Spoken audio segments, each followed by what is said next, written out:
hair naturally and definitely becomes gray, or it turns obviously into other colors entirely as we age. With old age, a lot of function and bodily changes occurs automatically in one way or another. But gray hair is also not what it appears to be on the surface. It's also always not what we think and say about it or anticipate it to be, because sometimes a lot of gray hair in youth, in very early age, reflects not only maturity, moderation, but also the conduction and development of a lot of critical thinking and knowledge acquisition and the application of wisdom and intelligence in our lives in one way or another, which is rare, which the others are not really doing, but they are repeating and imitating and pretending, obviously, each other's goals, aspirations, actions, intentions in their lives in one way or another. They are just being what society tells them to be. They are just thinking, saying, doing, educating themselves in absolute alignment and harmony with social order, public dictate,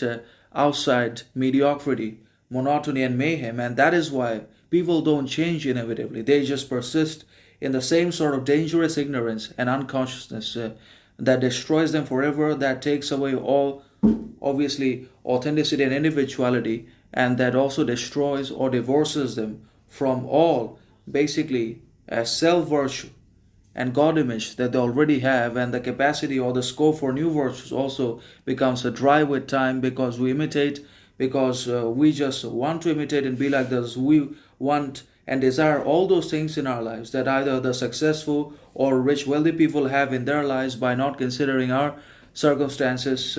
So definitely we lack a lot of self-knowledge. We don't have consciousness, humility, compassion anymore. We just aren't able to control our needs and desires anymore.